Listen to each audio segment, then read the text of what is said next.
Hello IG Garage family, is your scanner showing the P2089 code? This code indicates that the camshaft position actuator control circuit on bank 1 is receiving a higher than normal voltage signal.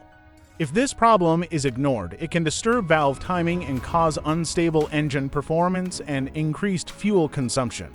P2089 stands for Camshaft Position Actuator Control Circuit High, Bank 1. In simple language, the ECU is detecting excessive voltage in the VVT actuator circuit, usually caused by a short circuit, faulty solenoid, or wiring damage. The camshaft actuator system is responsible for adjusting valve timing for better efficiency and power. Common symptoms include check engine light on, rough acceleration, unstable idle, engine hesitation, increased fuel consumption, and reduced engine efficiency. Now the most important part, component and sensor locations. The camshaft actuator solenoid is located on the cylinder head on bank 1 side of the engine, usually near the timing chain cover. It is installed directly into the engine head and connected to the camshaft oil control system.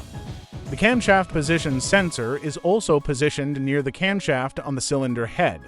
The wiring harness runs from the actuator to the ECU through the engine bay and can be affected by heat and oil leaks. For quick diagnosis, start by checking live camshaft actuator data using an OBD scanner. Then inspect the wiring harness for short circuits, melted insulation, or oil contamination.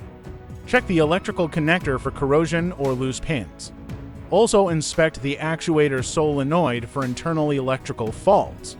If the circuit voltage stays high even after inspection, the actuator solenoid may need replacement. Finally, repair any wiring short, replace the faulty camshaft actuator if required, clear the code, and perform a proper road test. Fixing P2089 will restore correct valve timing, improve engine performance, and stabilize fuel efficiency.